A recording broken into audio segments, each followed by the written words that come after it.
اللہ سبحانہ و تعالیٰ نے انسان کو پیدا کیا اور اس کو عقل دی.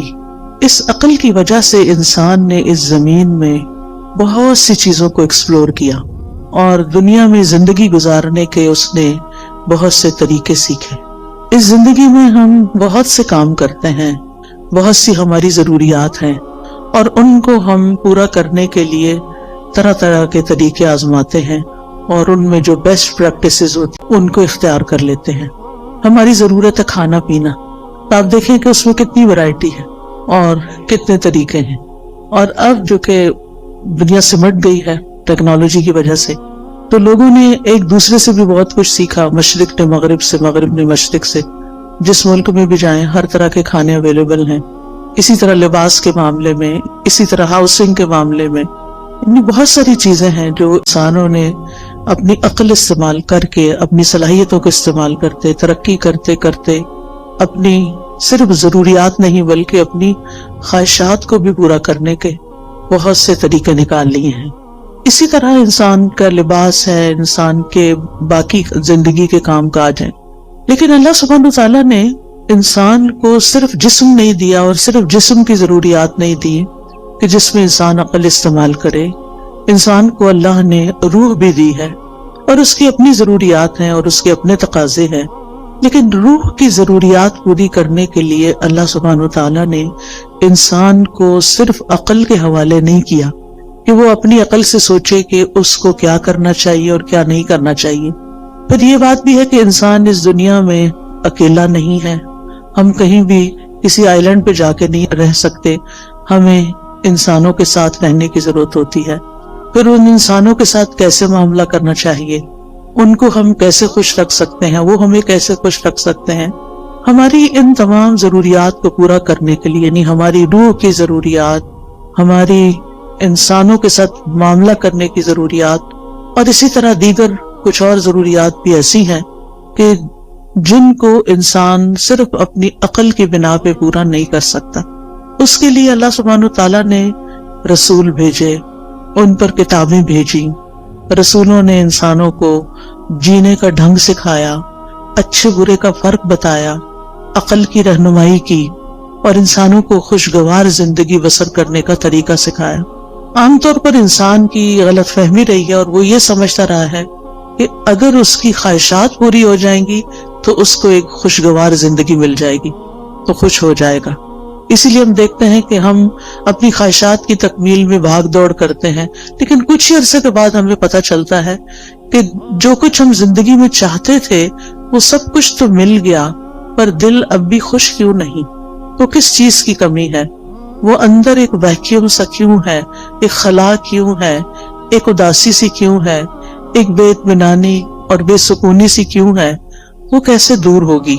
اس کے لیے انسانوں نے اپنے اپنے طریقے ایجاد کیے اور اپنے طریقوں سے اس ضرورت کو پورا کرنے کی کوشش کی، لیکن ناکام رہا. ہاں، اللہ کے وہ سمجھدار بندے جنہوں نے پیغمبروں کی بات کو مان لیا اور اس کے مطابق اپنی زندگی کو ڈھال لیا اور اللہ سبحانہ تعالیٰ کو پہچان لیا اور اس کے بندے بن کے رہے، تو انہوں نے اپنی زندگی کو بھی خوشگوار بنا لیا. اور پھر انہوں نے یہ جان لیا کہ زندگی صرف یہ نہیں ہے، یہ تو ایک امتحان کے لیے، زندگی تو اس کے بعد شروع ہوگی. لہٰذا انہوں نے اس زمین پر وہ کام کیے کہ جس سے ان کی دنیا بھی سنورے اور عاقبت بھی سنورے.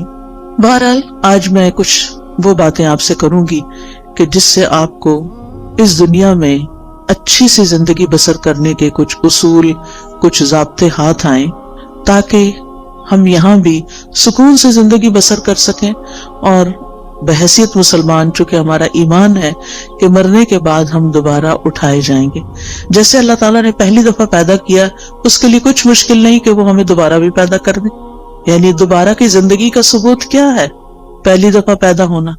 یہ زندگی دلیل ہے اس بات پر کہ مرنے کے بعد ایک اور زندگی بھی ہو سکتی ہے اور ہم سب دوبارہ اٹھائے جائیں گے. اور جب اٹھائے جائیں گے پھر اللہ تعالیٰ کے حضور پیش کیے جائیں گے اور پھر ہمارے اعمال تولے جائیں گے اور پھر اس کے مطابق ہمارا ٹھکانہ بنے گا. کچھ لوگ جنت میں جائیں گے، کچھ جہنم میں جائیں گے. جنت میں جانے والوں کے بھی درجات ہیں اور جہنم میں جانے والوں کے بھی درکات ہیں. عربی زبان میں درجہ کہتے ہیں جو اوپر کوئی چیز جاتی ہے، اور درک کہتے ہیں جو نیچے کو جاتی ہے. ان المنافقین فی الدرک الاسفل، یعنی سب سے نچلے گڑھے میں منافق ہوں گے. تو کچھ لوگ جنت میں جو جائیں گے، جنت میں بھی ان کے درجات ہوں گے. جنت کے بارے میں ایک روایت میں آتا ہے کہ اس کے 100 درجے. کچھ لوگ پہلے درجے پہ ہوں گے، کچھ 20ویں پہ ہوں گے، کچھ 30ویں پہ، اور کچھ آخری جنت الفردوس میں ہوں گے. اور یہ درجات کس بنا پر ہوں گے؟ قرآن مجید میں آتا ہے لِكُلٍّ دَرَجَاتٌ مِّمَّا عَمِلُوا، ہر ایک کے درجات ہیں اس کے مطابق جو انہوں نے عمل کیے. یعنی جیسے عمل ہوں گے، جتنے عمل ہوں گے، اس کے مطابق درجہ ملے گا. دنیا میں بھی انسان جیسے جتنی کمائی کرتا ہے، محنت کرتا ہے، کام کرتا ہے، اتنا مال اکٹھا کر لیتا ہے. عمل کا بھی یہی حال ہے، جتنا انسان عمل کرتا ہے، کوشش کرتا ہے، اور اس کے مطابق پھر آخرت کے درجات کما لیتا ہے. اب یہ ہماری اپنی چوائس ہے کہ ہم اپنے لیے کیا چاہتے ہیں. بہرحال خوشگوار زندگی بسر کرنے کا پہلا اصول یہی ہے جو قرآن نے ہمیں دیا ہے کہ انسان عمل صالح پر، نیک کاموں پر، خیر کے کاموں پر توجہ کرے اور ان کو بجا لانے کی کوشش کرے. اس میں ہم سورۃ النحل میں دیکھتے ہیں، آیت نمبر 97 ہے، من عمل صالحا من ذکر او انثى وهو مؤمن فلنحيينه حياة طيبة وَلَنَجْزِيَنَّهُمْ أَجْرَهُمْ بِأَحْسَنِ مَا كَانُوا يَعْمَلُونَ.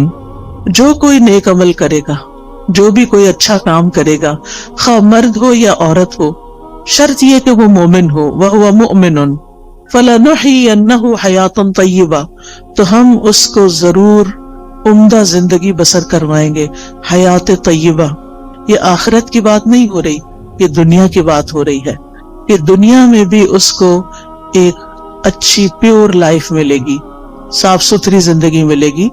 اور اس کا تعلق انسان کے ظاہر سے بھی ہے اور انسان کے دل سے بھی ہے. اور پھر اس کے بعد وَلَنَجْزِيَنَّهُمْ أَجْرَهُمْ، ان کو ان کے اعمال کا بدلہ بھی ضرور دیں گے. بِأَحْسَنِ مَا كَانُوا يَعْمَلُونَ، اس بہترین طریقے پر جو وہ عمل کرتے تھے. یعنی جس کوالٹی کا، جس درجے کا وہ عمل کرتے ہوں گے، اسی درجے کے مطابق ان کو وہاں بدلہ بھی دیا جائے گا. اس لیے ہمارا فوکس اس بات پر ہونا چاہیے کہ ہم اپنی زندگی میں نیک اعمال کی طرف متوجہ ہوں. لیکن نیک اعمال سے پہلے ایمان ضروری ہوتا ہے، یعنی ہمیں اپنے ایمان پر کام کرنے کی ضرورت ہے. وہ مؤمن شرط ہے. اگر ایمان نہیں ہے تو آپ دیکھیں اچھے کام تو دنیا میں ہر کوئی کم کوئی زیادہ اچھے کام کرتا ہے، بلکہ بہت سے نان مسلم ایسے ہیں جو شاید مسلمانوں سے بھی زیادہ اچھے کام کر رہے ہوں، انسانیت کی بھلائی کے کام کر رہے ہوں، لیکن وہ فائدہ نہیں دیتے جب تک کہ وہ اللہ کے لیے نہ کیے جائیں اور اللہ پر ایمان لا کر نہ کیے جائیں.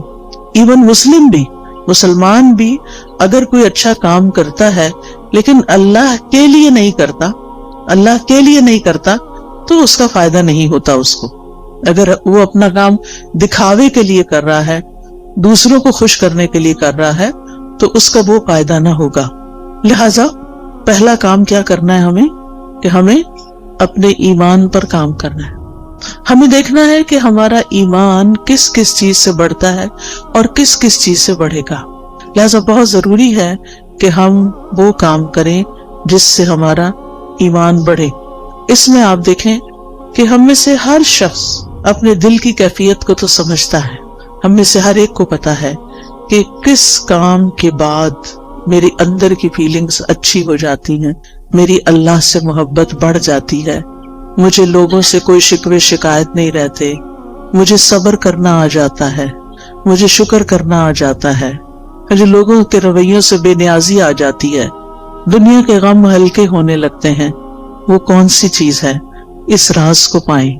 جس نے اس راز کو پا لیا وہ کامیاب ہو گیا. کیونکہ بہت سے لوگ بھٹکتے رہتے ہیں اندھیروں میں، سب کچھ جاننے کے باوجود بھی ان کو یہ نہیں پتا چلتا کہ ان کے دل کا چین، سکون، اطمینان، خوشی کس چیز میں ہے. سب کچھ ہوتے ہوئے بھی وہ پریشان کیوں رہتے ہیں؟ سب کچھ ہوتے ہوئے بھی کسی چیز کی کمی کا احساس کیوں رہتا ہے؟ لہٰذا ہم میں سے ہر ایک کو مختلف چیزیں ٹرائی کرنی چاہیے. تجربہ کرنا چاہیے. وہ کون سی بات ہے، وہ کون سا کلام ہے، وہ کون سی مجلس ہے، وہ کون سا انسان ہے، وہ کون سی محنت اور کوشش ہے کہ جس کے بعد مجھے ایک سیٹسفیکشن نصیب ہوتی ہے. اور جس چیز کے بعد آپ کو ملے اس چیز کو پھر دوبارہ دہرانا چاہیے. وہ قرآن مجید کا پڑھنا بھی ہو سکتا ہے، وہ اللہ کا ذکر بھی ہو سکتا ہے، وہ بندوں کی خدمت بھی ہو سکتی ہے. اگر یہ سارے کام اللہ کی خاطر ہو رہے ہوں، کسی کو دکھانے کے لیے نہ ہو رہے ہوں، وہ صدقہ خیرات بھی ہو سکتا ہے. نبی صلی اللہ علیہ وسلم نے فرمایا کہ تم آگ سے بچو خواہ کھجور کا ایک ٹکڑا، یعنی پوری کھجور بھی نہیں، بشق تمرہ. شق کہتے ہیں یعنی اگر جب اس کو 2 حصوں میں توڑا جائے تو وہ ہر 2 حصہ شق جانب، یعنی اس کا ایک پیس جو ہے کھجور کا ایک پیس، اندر تو گٹلی ہوتی، اگر وہ پوری کھجور بھی نہیں دے سکتے، آدھی کھجور دے کے بھی تم اس کو پا سکتے ہو، یعنی آگ سے بچ سکتے ہو. تو ایسا ضرور کرو. کہنے کا مطلب یہ ہے کہ ہم اپنی زندگی میں صرف اپنی خواہشات کی تکمیل نہ کریں، صرف اپنی خواہشات کے پیچھے نہ دوڑتے رہیں، بلکہ ان کاموں کے پیچھے جائیں خواہ ان میں محنت لگتی ہو، خواہ ان میں تکلیف ہوتی ہو، خواہ ان میں کچھ قربانی کرنی پڑتی ہو، لیکن اس کے نتیجے میں ہمیں سکون قلب حاصل ہوتا ہو. امام ابن تیمیہ نے کہا تھا کہ انسان کے لیے ایک جنت دنیا میں ہے اور ایک آخرت میں ہے. جو دنیا کی جنت میں داخل نہیں ہوا وہ آخرت کی جنت میں داخل نہیں ہو سکتا. وہ دنیا کی جنت کیا ہے؟ وہ دنیا کی جنت دل کا سکون ہے، دل کی راحت ہے، دل کی ٹھنڈک ہے، دل کا اطمینان ہے، دل کی خوشی ہے کہ جس سے انسان ہر طرح کے حالات میں ایک پرسکون انسان رہتا ہے. اس کے لیے ہر شخص کو خود محنت کرنا ہے. اور اصول میں نے آپ کو دے دیا کہ اس کی جو ہے وہ ایمان لا کر عمل صالح ہے، نیک عمل ہے. لیکن وہ نیک عمل کیا کیا ہے، ان کا علم حاصل کرنا ضروری ہے کہ کون کون سے کام اللہ تعالیٰ کو پسند ہیں. پھر اسی طرح آپ دیکھیے کہ دوسری چیز جو انسان کو خوشی دیتی ہے وہ انسانوں کے ساتھ احسان کا معاملہ ہے، چاہے زبان کے ساتھ چاہے کام کے ساتھ. یعنی جب آپ کسی کے ساتھ اچھا بول لیتے ہیں، صرف اس کے ساتھ نہیں جو آپ کے ساتھ اچھی طرح بات کرتا ہے، اس کے ساتھ بھی جو آپ سے اچھی طرح بات نہیں کرتا اور کبھی بھی نہیں کرتا. ہم میں سے ہر شخص کی زندگی میں کچھ لوگ ایسے ضرور ہوتے ہیں کہ ہم ان کے ساتھ اچھا کرتے بھی رہیں پھر بھی وہ ویسے ہی رہتے ہیں جیسے وہ ہوتے ہیں. لیکن ایسی جگہ پر جب انسان اپنی سیٹسفیکشن کے لیے اچھا کرتا ہے تو مزہ نہیں آتا، لیکن جب اللہ کے لیے کرتا ہے تو اس کا دل خوش ہو جاتا ہے کہ میں نے وہاں نیکی کی، میں نے اس کے ساتھ نیکی کی جس سے مجھے کوئی جواب نہیں ملنا. لہذا قولوا للناس حسنا، لوگوں سے جب بھی بات کریں، چاہے آپ کے ملازم ہوں، چاہے آپ کے رشتہ دار ہوں، چاہے آپ کہیں کام کرتے ہیں تو آپ کے کولیگز ہوں، چاہے آپ کہیں پڑھاتے ہیں تو آپ کے شاگرد ہوں، کوئی بھی ہو، بڑوں کے ساتھ پھر بھی انسان عزت کا اور احترام کا ایک معاملہ کرتا ہے، لیکن عموماً اپنے جیسوں کے ساتھ پھر ویسا ہی کرتا ہے جیسے اس کے ساتھ کیا جا رہا ہوتا ہے، اور اس کو ہم جسٹیفائی بھی کرتے ہیں. ہم یہ کہتے ہیں وہ بھی تو کرتا ہے نا، وہ بھی تو ایسے ہی کرتا ہے، ایسے کو تیسا ہی ہونا چاہیے. یہ اصول ہم نے خود بنا لیا، ایسے کو تیسا. یہ قرآن سے ٹکراتا ہے. ایسے کو تیسا نہیں. جو برا کرے ہمیں کیا تعلیم دی گئی ہے کہ ہم اس کے ساتھ اچھا کریں. ادفع باللتی ہی احسن، برائی کو اس طریقے سے دور کرو جو زیادہ اچھا طریقہ ہو. تو انسانوں کے ساتھ احسان بات کے ذریعے بھی، کوئی اچھی بات ان کو بتائیں، کوئی اچھا مشورہ دیں. اگر ان کو کوئی پریشانی ہے یا ان کو کسی بات میں کوئی مشکل پیش آئی ہوئی ہے تو ان کی اس مشکل کا حل تلاش کرنا. تو زبان کے ذریعے آپ کسی کو تسلی دے سکتے ہیں، کسی کا دل خوش کر سکتے ہیں، تو یہ احسان کا معاملہ ہے.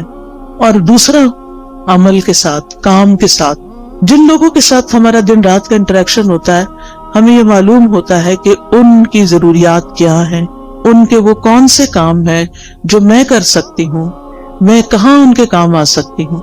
اور پھر جب آپ وہی کام کرتے ہیں تو آپ کو خاص خوشی نصیب ہوتی ہے. ایک خوشی انسان کو اپنی خواہشات کی تکمیل سے ہوتی ہے کہ جو لوگ آپ کو اچھے لگتے ہیں، آپ ان کے لیے کچھ کرتے ہیں تو آپ کو بہت اچھا فیل ہوتا ہے، وہ بھی ایک خوشی ہوتی.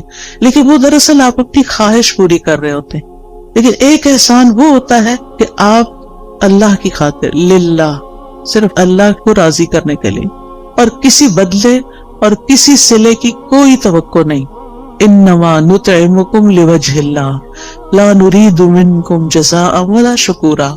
ہم تو تمہیں صرف اللہ کی خاطر کھلا رہے ہیں، ہم تم سے نہ کوئی بدلہ چاہتے ہیں، شکریہ بھی نہیں چاہتے، حتیٰ کہ ہم یہ بھی نہیں آپ پہ بوجھ ڈالتے کہ آپ ہمارے لیے دعا کریں. کیونکہ سلف صالحین کسی نیکی کے جواب میں دعا کا مطالبہ کرنے کو بھی بدلہ سمجھتے تھے.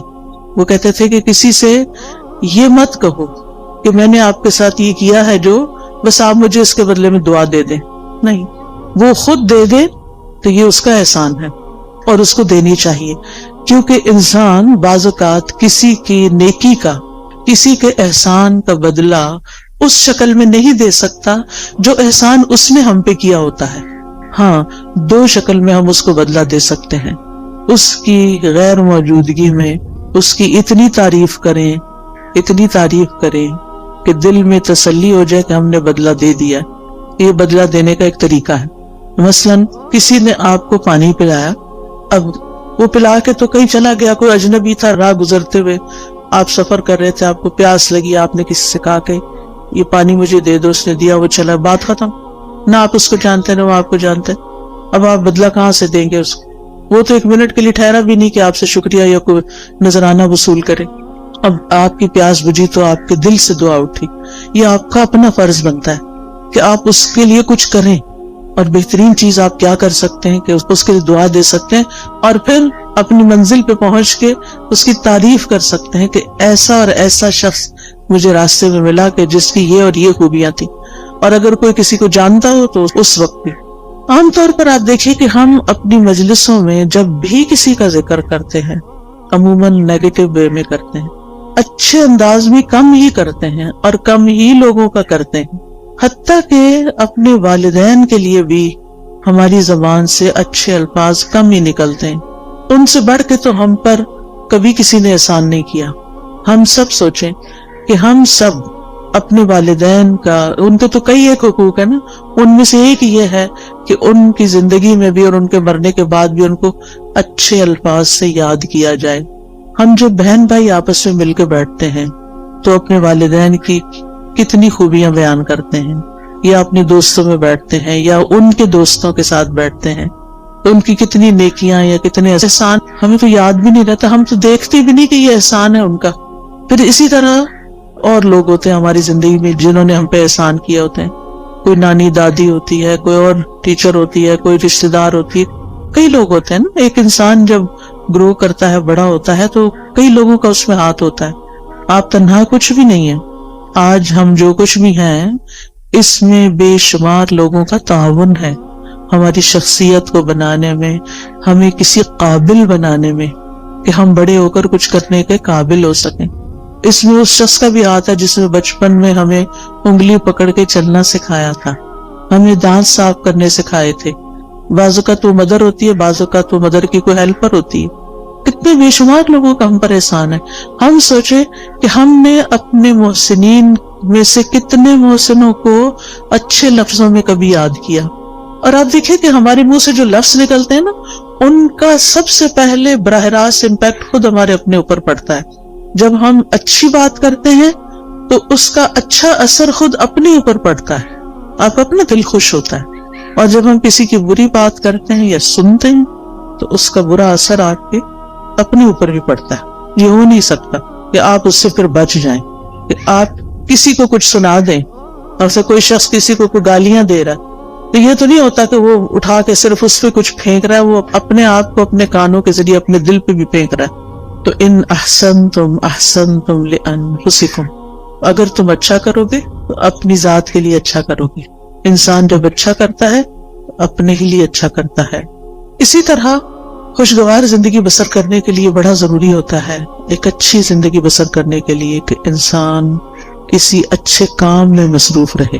ایک تو وہ کام ہوتے ہیں نا جو ہمیں کرنے پڑ جاتے ہیں، جو مجبوری سے ہم کرتے ہیں، ہمارے اوپر وہ ڈال دیے جاتے ہیں. مثلاً آپ بیٹی ہیں، گھر میں رہتی ہیں، تو آپ کی والدہ نے آپ کو کچھ کام کہہ دیے کہ یہ تم نے کرنے. جیسے ہم اپنے بچوں کے ساتھ کرتے ہیں، کچھ کام بیٹے کے ذمہ، کچھ بیٹی کے ذمہ، کچھ وہ تو کرنا ہی ہے کہ آپ کا فرض بنتا ہے کہ آپ جس گھر میں رہتے ہیں، جہاں سے آپ سارے فائدے اٹھاتے ہیں، وہاں آپ پے بیک بھی کریں، کچھ نہ کچھ واپس لوٹائیں، کچھ نہ کچھ اس گھر کی خیر خواہی کریں. لیکن یہ کافی نہیں ہے، یہ تو فرض کے درجے میں ہے نا. جو احسان ہوتا ہے نا وہ فرض سے آگے کی چیز ہوتی ہے، ٹھیک ہے نا. مثلاً حدیث سے جبریل میں احسان کی تعریف کیا کی گئی ہے؟ ان تعبد اللہ کأنک تراہ. اب اس میں آپ دیکھیں دو حصے ہیں.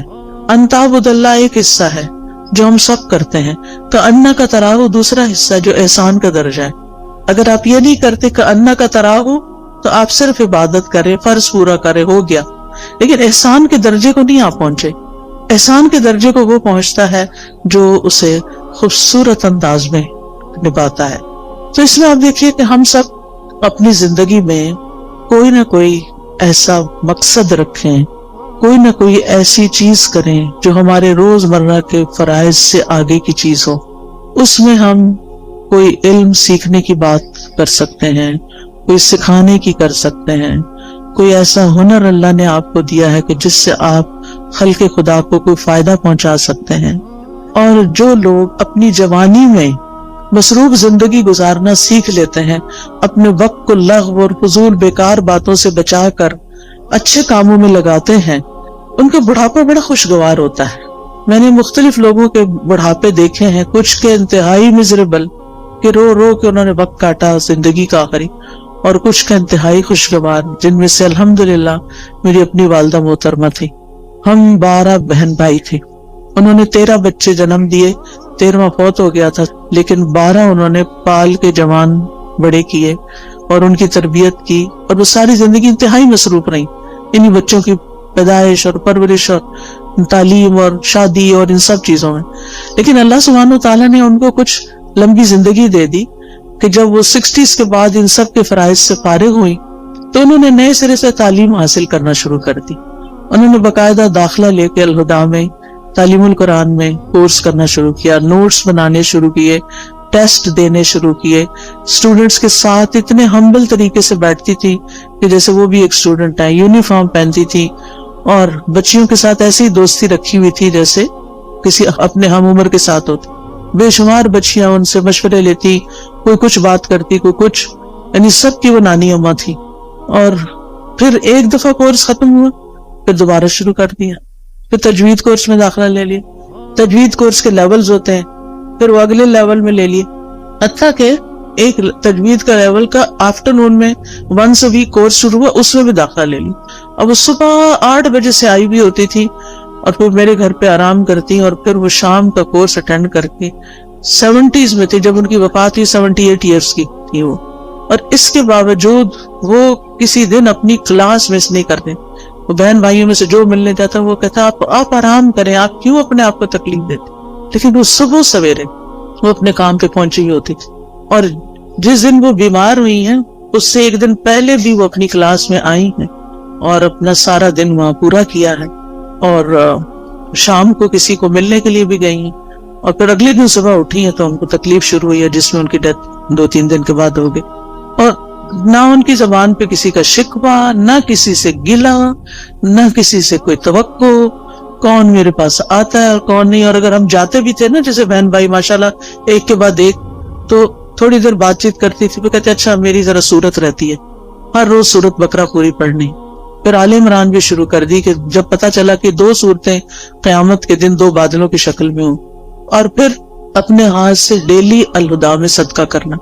الحمدللہ ان کے بعد بھی اب تک ہم نے وہ سلسلہ جاری رکھا ہوا ہے کہ جس طرح وہ خود آ کے ہر روز سیدھی جا کے صدقہ کرتی ہیں، بھیجتی کہ جا کے ڈال کے آئیں. تو الحمدللہ تو جو عادتیں انسان ڈال لیتا نا اپنے اندر کسی نہ کسی کام کی مصروفیت رکھنے کی. ٹھیک ہے اگر آپ کے اس وقت بچوں کی وجہ سے بہت مصروفیت ہے، آپ ریگولر 4 دن کا کورس جوائن نہیں کر سکتے، فل ٹائم نہیں کر سکتے، آپ ہفتے میں 1 دن کر لیں. آپ باقاعدہ طالب علم بنیں، آپ پڑھیں، سبق یاد کریں، ٹیسٹ کریں، تب آپ کو پتا چلے گا آپ کہاں کھڑے ہیں. اس پڑھنے میں اور صرف ایک لسنر کے طور پہ سن کے اٹھ کے بلا دینے میں بہت بڑا فرق ہے. جب آپ باقاعدہ طالب علم بنتے ہیں، اور طالب علم کے تو اجر ہی بہت بڑا ہے کہ جو شخص علم کے راستے پہ چلا وہ جنت کے راستے پہ چلا. تو چاہے ہفتہ وار کلاس لیں، چاہے ڈیلی لیں، چاہے صبح کی لیں، چاہے شام کی لیں، چاہے رات کی لیں، چاہے آن لائن لیں، یعنی کوئی طریقہ اپنے لیے ضرور سوچیں.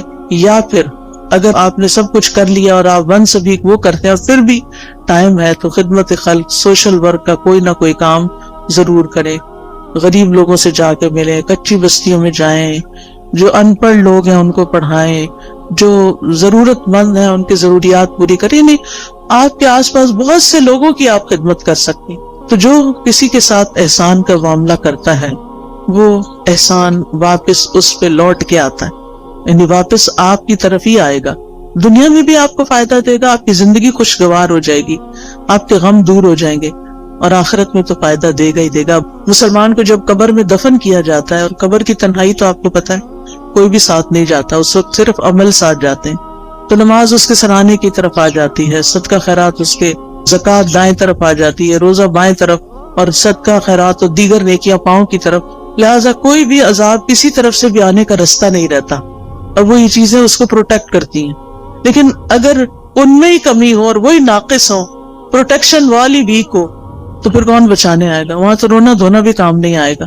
لوگ مزے سے اپنے بستروں میں سوئے ہیں، اور قبر کا عذاب سہنے والا اندھیری کوٹڑی میں اکیلے مصیبت میں پڑا ہوا ہے، جس کا کوئی فریادی نہیں ہے، کوئی پوچھنے والا نہیں. تو ابھی ہمارے پاس ٹائم ہے، ابھی ہماری زندگی ہے، کیوں نہ ہم ایسے کام کریں کہ اس دنیا میں بھی جئیں تو اطمینان کے ساتھ جئیں، اور آگے بھی اطمینان کے ساتھ رہیں.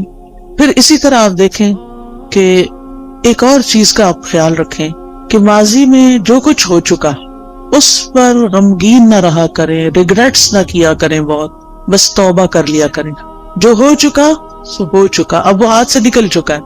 اب ہمارا معاملہ اللہ تعالیٰ کے ساتھ ہے، اور وہ غفور الرحیم ہے، رحمان الرحیم ہے. لہٰذا اس سے ہم اچھا حسن ظن رکھتے ہیں کہ وہ ہمیں معاف کر دے گا. لہٰذا جتنی بھی غلطیاں جو جانتے ہیں جو نہیں جانتے، ان سب پر ہم توبہ کرتے رہیں، استغفار کرتے رہیں، لیکن غم نہ کریں. کیونکہ بعضوں کا شیطان انسان کو غمگین رکھتا ہے. وہ کیا چاہتا ہے کہ انسان اسی طرح الجھتا رہے اپنے غموں میں اور کچھ نہ کرے. تو آپ نے اس کے پھندے میں نہیں آنا. اس نے کہنا کہ میرا معاملہ اللہ کے حوالے ہے، مجھے اپنے رب سے اچھی امید ہے. اور حدیث میں ہمیں کیا تسلی دی گئی ہے کہ اللہ اپنے بندے کے ساتھ کیسا معاملہ کرتا ہے، جیسا وہ اس کے بارے میں گمان کرتا ہے. اسی طرح مستقبل کا ہم غم فکر بھی نہ کیا کریں. میں ہمیشہ سوچتی ہوں جس رب نے اب تک پالا ہے، اب تک سنبھالا ہے، آگے بھی وہی رب ہے. جس چیز کے بارے میں بھی فکر آنے لگتی ہے تو میں اپنے مائنڈ کے اندر اس چیز کو ایسے ریپ کرتی ہوں، اور پھر میں کہتی ہوں اللہ تعالیٰ یہ آپ کے حوالے. جیسے موسیٰ علیہ السلام کی والدہ نے موسیٰ علیہ السلام کو ریپ کیا اور باسکٹ میں ڈالا اور دریا کی نظر کیا اور کہا یہ آپ کے حوالے. ایسے ہی امیجنیشن میں جو چیز بچوں کے بارے میں فکر ہے تو ان کو بھی اسی طرح ریپ کر کے اللہ کے حوالے کر دیا کریں. میں باقاعدہ بولتی ہوں یہ لفظ، اللہ آپ نے موسیٰ علیہ السلام کی جیسی حفاظت کی تھی ایسے ہی میرے بچے کی آپ حفاظت کریں. یوسف علیہ السلام کا جو ماحول تھا سارا، وہ کیسا تھا؟ مصر میں کسی اسلامی ماحول میں تھے، کسی اسلامی اسکول میں جا رہے تھے، یا کسی اسلامی درسگاہ میں تھے، یا کسی مسجد میں بیٹھے رہتے تھے.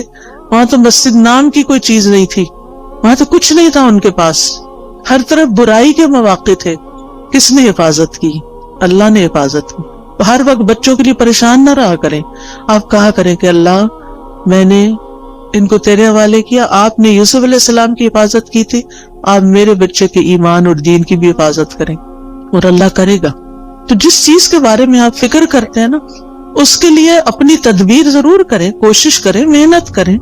لیکن ہر چیز ہمارے ہاتھ میں نہیں ہے، اللہ کے ہاتھ میں ہے. اور اللہ کا جب اذن ہوتا ہے تو وہ چیز ہو جاتی ہے. انما امرہ اذا اراد شیئا ان یقول لہ کن فیکون. تو اس طرح اپنے بوجھوں سے آزاد ہوں تاکہ آپ شرح صدر کے ساتھ حال میں اس وقت جو کام کر رہے ہیں اس پہ فوکس کریں. مثلا میں اگر اس وقت پڑھا رہی ہوں، کچھ سکھا رہی ہوں، اور میں غم لگا کے بیٹھی بھی ہوں کسی اور چیز کا، تو میں کوالٹی نہیں دے سکتی. آپ اگر یہاں بیٹھے ہوئے اور سوچ رہے ہیں کوئی گھر میں مسئلے کا، تو آپ کا آدھا دل ادھر ہے آدھا ادھر ہے، آپ ڈیوائیڈڈ ہیں، آپ انجوائے نہیں کر سکتے. اس وقت آپ سب کچھ چھوڑ کے آئے ہیں، ریلیکس ہو جائیں، سکون سے بیٹھیں، اطمینان سے سنیں، اپنے لیے کچھ پک کریں، یاد رکھیں، ساتھ لے کے جائیں اور اس کے مطابق زندگی بسر کریں تاکہ یہاں آنے کا کچھ فائدہ ہو آپ کو. تو اپنے سارے خیالات کو کیا کرنا ہے, اکٹھا کر کے اس نقطے پہ فوکس کرنا ہے جو آپ اس وقت کام کر رہے ہیں. پھر ایک اور چیز جو دلوں کو بڑا اطمینان دیتی ہے اور وہ ہے اللہ کا ذکر. اٹھتے بیٹھتے چلتے پھرتے ہر موقع کا ہمیں ذکر سکھا دیا گیا. آپ سیڑھی چڑھ رہے ہیں تو آپ اللہ اکبر کہیں, آپ اتر رہے ہیں تو سبحان اللہ کہیں, آپ کہیں انٹر ہو رہے ہیں تو بسم اللہ پڑھیں, آپ کہیں سے نکل رہے ہیں تو دعا پڑھ لیں, آپ گاڑی میں بیٹھے ہیں تو دعا پڑھ لیں, آپ گھر میں داخل ہوئے تو پڑھ لیں, آپ گھر سے نکل رہے ہیں تو پڑھ رہے ہیں, کھانا کھانے لگے تو آپ پڑھ لیں, کھانا کھا چکے ہیں تو دعا پڑھ لیں, آپ سونے لگے ہیں تو دعا پڑھ لیں, کوئی آ گیا ہے تو سلام دعا میں دعائیں ہیں. یعنی کون سی چیز ایسی ہے جس کے بارے میں ہمارے دین نے ہمیں رہنمائی نہیں دی اور ہمیں دعائیں نہیں سکھائی. ہمیں پتہ نہ ہو تو وہ الگ بات ہے. لہٰذا کثرت سے اللہ کا ذکر. قرآن مجید میں اللہ تعالیٰ اپنے مومن بندوں اور بندیوں کی صفت یہ بیان کرتے ہیں وَالذَّاكِرِينَ اللَّهَ كَثِيرًا وَالذَّاكِرَاتِ, کہ وہ کثرت سے اللہ کا ذکر کرنے والے ہیں, مرد بھی اور عورتیں بھی. اور اس کے علاوہ فارغ اوقات میں ڈرائیو کر رہے ہیں, آپ گھر کے کام کاج کر رہے ہیں, کھانا پکا رہے ہیں, لانڈری کر رہے ہیں, کلیننگ کر رہے ہیں, کچھ بھی کر رہے ہیں, آپ کی زبان اللہ کے ذکر سے تر رہے, کیونکہ اللہ تعالیٰ کا وعدہ ہے الا بذکر اللہ تطمئن القلوب. اور یہ بھی آتا ہے الذین آمنوا وتطمئن قلوبہم بذکر اللہ. وہ لوگ جو ایمان لائے ہیں, ایمان والے جو ہیں, ان کے ذکر اللہ کے ذکر سے ہی اطمینان پاتے ہیں. اگر ذکر کچھ لوگ کہتے ہیں ذکر بھی کرتے ہوئے چین نہیں آ رہا, پھر اپنے ایمان پہ کام کریں, کیونکہ اللہ تعالیٰ نے ایمان والوں کی تو یہی صفت بیان کی کہ ان کو اللہ کے ذکر سے چین آ جاتا ہے, ان پہ یہ دوائی کام کر جاتی ہے. اور اگر آپ پر یہ دوائی کام نہیں کر رہی تو پھر دوائی کا قصور نہیں ہے, کچھ مشکل آپ کے اندر ہے. کیونکہ ذکر تیر بہدف نسخہ ہے. تیر بہدف کا مطلب ہوتا ہے نشانے پہ جا کے لگتا ہے, جس قسم کی آپ کو تکلیف ہو اس کا علاج ہے. پھر اسی طرح اپنی روزمرہ کی گفتگو میں اللہ کی نعمتوں کا ذکر شروع کر دیں, اللہ کی نعمتوں کو دیکھنا شروع کریں, چھوٹی چھوٹی باتوں پر شکر ادا کریں. مثلاً آپ واش روم میں جاتے ہیں, ٹیپ کھولتے ہیں, گرم پانی آتا ہے, صرف ہاتھ دھو کے وضو کر کے نہا کے باہر نہ نکلیں, بلکہ کیا کریں, دل ہی دل میں, ادھر اللہ کا ذکر تو نہیں ہم نے کرنا ہوتا واش روم میں کھڑے ہو کر, دل ہی دل میں کریں شکر ہے, شکر, لفظ شکر منہ سے نکالتے جائیں, شکر لفظ بولنا تو واش روم میں منع نہیں, شکر ہے شکر ہے شکر ہے. اسی طرح کوئی بھی اور چیز جو آپ کے گھر میں اللہ نے آپ کو سہولت دی ہوئی ہے, مثلاً سردی ہے اور اللہ نے آپ کو ہیٹر جیسی نعمت دی ہوئی ہے, آن کرتے ہوئے آف کرتے ہوئے اللہ تیرا شکر ہے تو نے یہ نعمت دے رکھی ہے.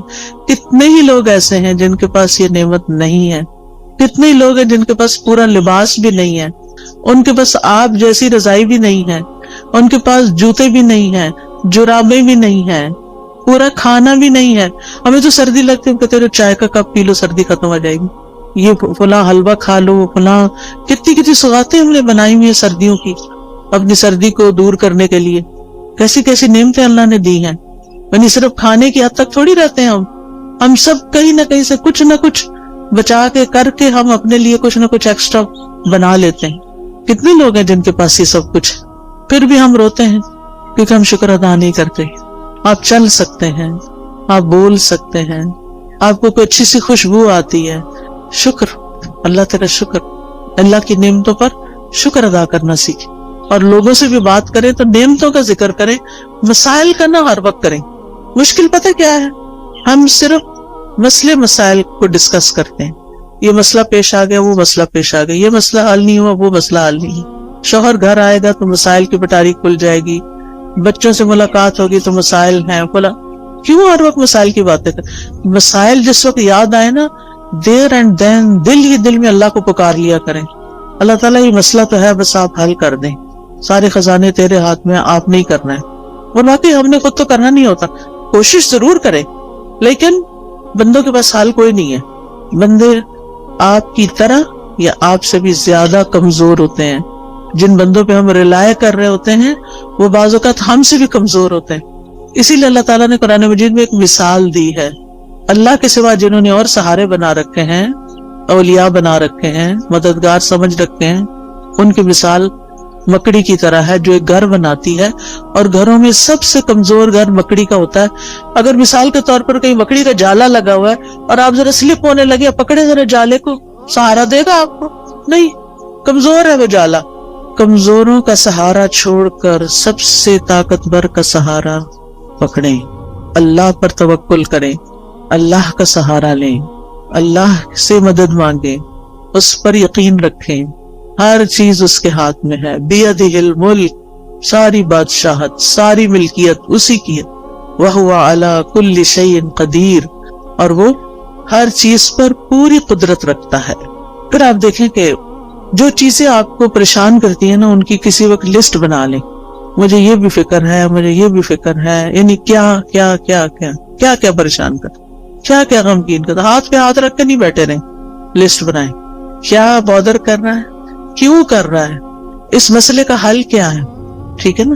تو ان مسائل کے حل کی کوشش بھی کرنی ہے. مسائل لکھ لینے، اس کا حل. پھر آپ دیکھیں کہ کن لوگوں کے پاس اتنی عقل سمجھ ہے کہ جو اس کو جان. مثلاً آپ بیمار ہوتے ہیں، کس کے پاس جاتے ہیں؟ یہ کس کے پاس جانا چاہیے؟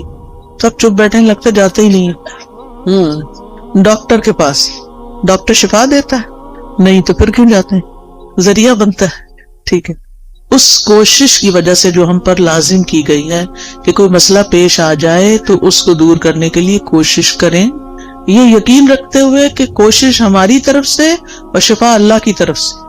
ہم جا رہے ہیں ڈاکٹر کے پاس، ڈاکٹر اپنے علم کی روشنی میں ہمیں مشورہ دے گا، دوائی دے گا، اس دوا میں شفا اللہ ڈالے گا. ایسے سوچا کریں. ٹھیک ہے؟ گیزر خراب ہو جائے تو کس کے پاس جاتے ہیں؟ پلمبر کے پاس. اسی طرح جس قسم کا کوئی مسئلہ پیش آتا ہے زندگی میں، اس کا حل کس کو اللہ نے سکھایا، کون ہو سکتا ہے، بس اس کے پاس جائیں. ہر ایک کے سامنے. یہ نہیں کہ دوست کا فون آیا تو اس کو کہانی سنا، آج گیزر خراب ہو گیا تھا، پھر ٹھنڈا پانی تھا، پھر یہ ہو گیا. وہ کتنا وقت اپنا بھی ضائع کر اس کو بھی بیزار کیا. وہ کیا کر سکتی ہے اپنے گھر میں بیٹھی ہوئی آپ کے گیزر کے لیے؟ ہاں، یہ ہو سکتا ہے. آپ کو نہیں پتا کسی اچھے پلمبر یا کسی اچھے کام کرنے والے، آپ اسے یہ کہہ سکتی آج یہ مسئلہ پیش آیا ہے، تمہارے علم میں کوئی ہے جو یہ مسئلہ حل کر سکے؟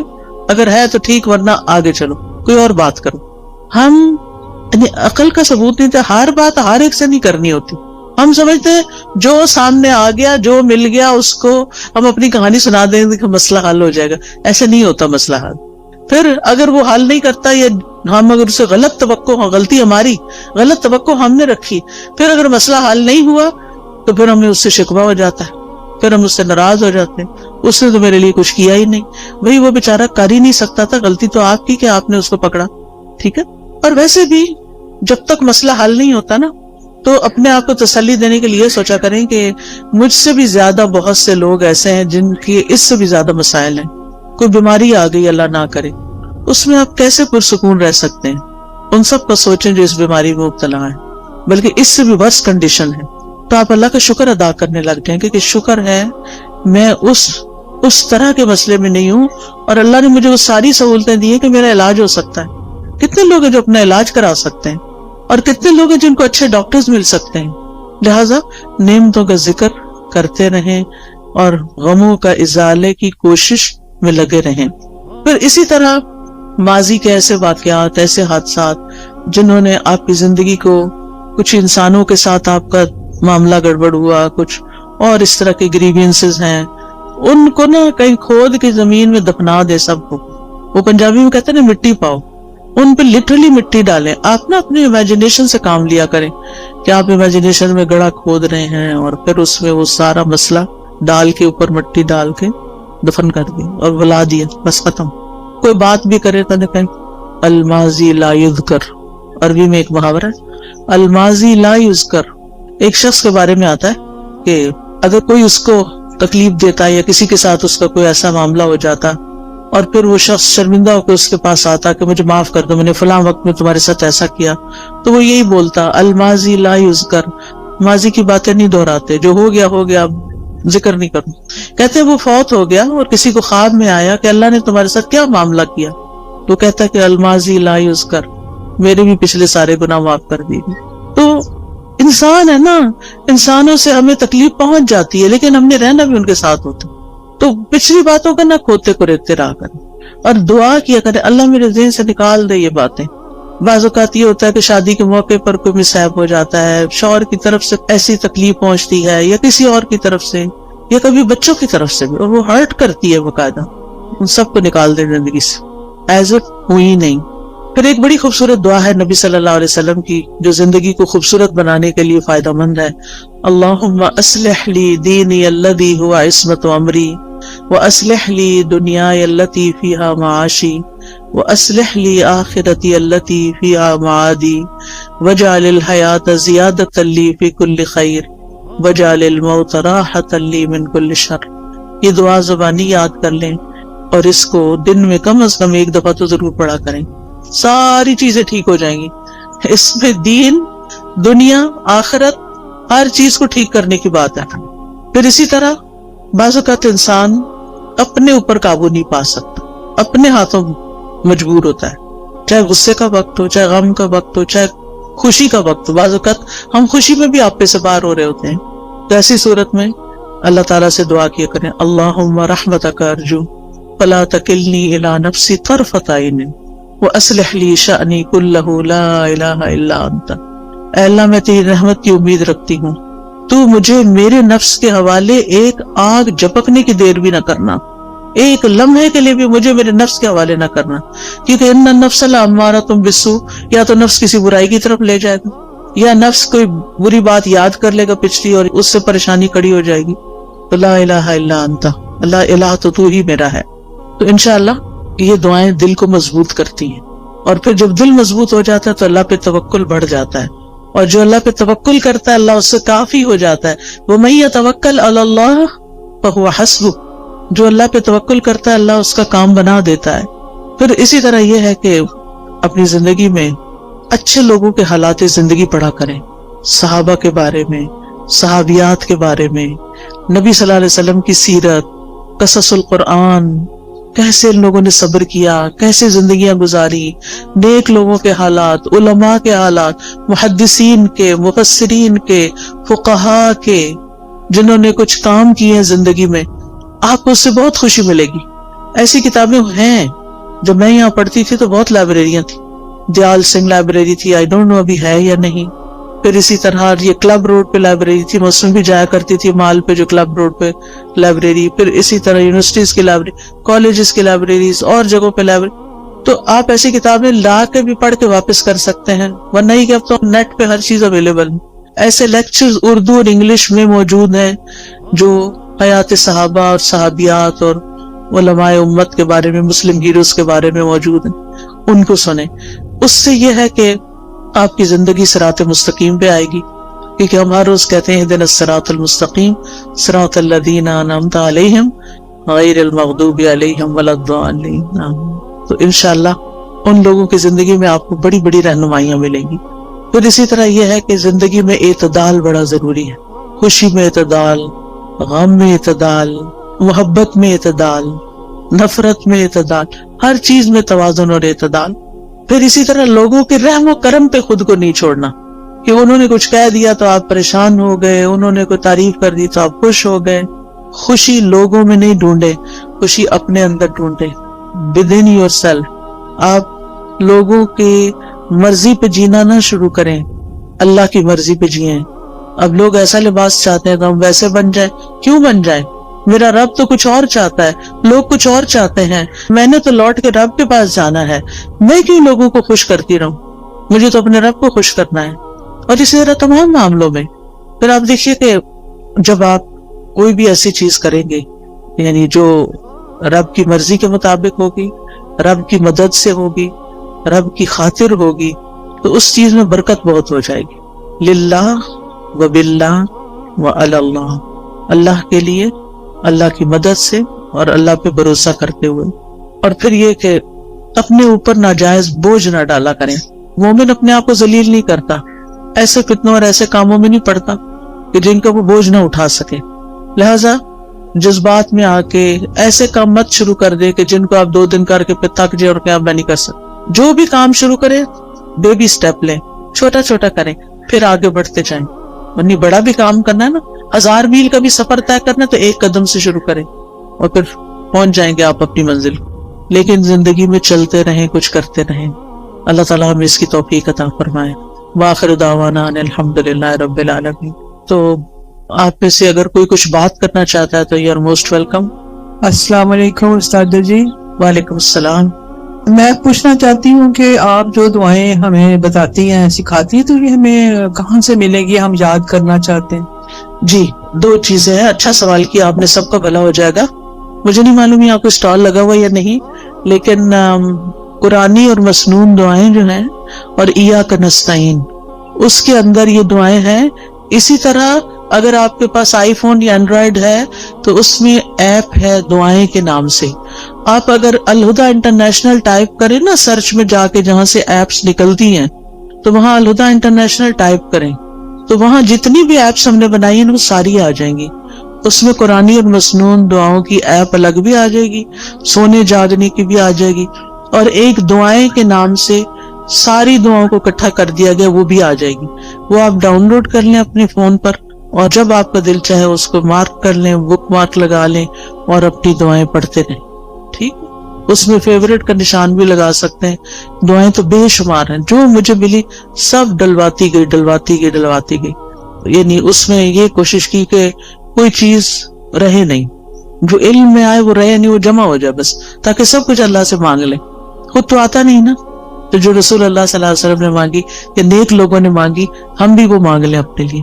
تو اس ایپ کو میں بہت انجوائے کرتی ہوں. بس ایسے اوپر کرتے جاؤ اور پڑھتے جاؤ اور دعائیں مانگتے جاؤ. عمرے کی صحیح ختم ہو جاتی ہے, وہ دعائیں ختم نہیں ہوتی, اتنی دعائیں ہیں اس میں الحمدللہ. تو وہ آپ ایپ ڈاؤن لوڈ کر لیجئے. ٹھیک ہے, اور کوئی؟ السلام علیکم. وعلیکم السلام. میرا ایک سوال ہے کہ ابھی آپ نے اچھے طریقے سے بتایا کہ ہماری پرابلمز ہیں, ہماری مشکلات ہیں, اور ان کو ہم نے ڈیل کیسے کرنا ہے. تو آپ گائیڈ کریں پلیز کہ اس وقت جو ہمارے یوتھ ہیں اور اسلام کی جو اس وقت شکل ہے دنیا میں, اس کو ہم کس طرح بہتر طور پہ کر سکتے ہیں, کیونکہ ہم سب مائیں ہیں, ہماری کوشش ہوتی ہے کہ ہم اپنے بچوں کو دین سے محبت اور دین کا جو ابھی آپ نے عقیدہ بتایا وہ ان میں آنا چاہیے. تو تھوڑا سا گائیڈ کریں پلیز, ہم کس طرح اپنے بچوں کو اس فکروں آپ دیکھیں کہ بچوں کی تربیت کے لیے بہت ساری چیزیں ہیں, بہت سے میرے لیکچرز بھی اس پہ ہیں, لیکن ایک چیز یاد رکھیے, جو ان سے کروانا ہے وہ خود نمونہ پیش کریں. اگر ہم خود کر کے وہ دکھائیں گے ان کو, تو وہ بھی یقین کے ساتھ اس کو کریں گے, اور انشاءاللہ ہمارے کہنے میں بھی وزن ہوگا اور برکت ہوگی, اور انشاءاللہ وہ آگے بڑھ کے کریں گے. ہم میں سے ہر شخص اپنا اور اپنے سے آس پاس کے 10 لوگوں کا ذمہ لے لے کہ ان کی زندگیوں کو قرآن و سنت کے مطابق کرنا ہے, تو آپ دیکھیں کہ بہت جلدی امیج ٹھیک ہو سکتا ہے انشاءاللہ. اس میں کوئی ایسی چیز ہمارے پاس چھو منتر بالکل نہیں ہے کہ جس سے کچھ ہوگا. لانگ ٹرم کام کرنا پڑے گا. جیسے اگر آپ نے مثلا اپنا وزن کم کرنا ہو, کوئی دنیا میں ایسا نسخہ نہیں کہ آپ کوئی چیز کھا لیں اور آپ پتلے ہو جائیں. لمبے عرصے میں کام کر کے اپنا امیج ٹھیک کرنا پڑتا ہے. جی آپ کچھ کہنا چاہیں؟ ہمیں قرآن کی خود بھی تعلیم حاصل کرنی چاہیے. آپ کے آس پاس جو ہے اتنا اچھا سینٹر بنا ہوا ہے, تو اپنی زندگی کا کچھ وقت نکالیں اور یہاں سے آ کے سیکھیں, تاکہ آپ کو اندازہ ہو کہ قرآن آپ کو اپنے بچوں کی تربیت کے کون سے اصول سکھاتا ہے, تاکہ آپ وہ امپلیمنٹ کریں. تو اس کے لیے پہلے علم کا ہونا ضروری ہے. تو یہ پاس ہی آپ کا سینٹر ہے, اس میں ضرور بالکل کوئی آ کے پراپر اس کا انٹروڈکشن کروا دے, کہاں پر ہے. جی السلام علیکم ورحمۃ اللہ وبرکاتہ. جی یہ ہمارا جو سینٹر بنا ہوا ہے, اس میں آپ آفٹرنون بچوں کی کلاسز ہو رہی ہیں, پورے 5 دن ہو رہی ہیں. تو ہم نے فری پک اینڈ ڈراپ بھی دیا ہوا ہے, تو اس میں آپ بچوں کو لائیں. بچے الحمدللہ سیکھ رہے ہیں, تو آپ بچوں کو ادھر کروائیں. تو اس لیے یہ سب نے جو 408 ای بلاک, تو آپ بچوں کو بھیجیں, تو بچے انشاءاللہ سیکھیں گے. آپ لوگ خود بھی آئیں, عورتوں کے لیے بھی کورسز ہیں, بچیوں کے لیے بھی ہیں, اور شام کو جو ہے وہ بچوں کی کلاسز ہو رہی ہیں. تو یہ سوسائٹی سے بہت لوگ آ رہے ہیں, یہ کماہا سے آ رہے ہیں, جٹول سے آ رہے ہیں.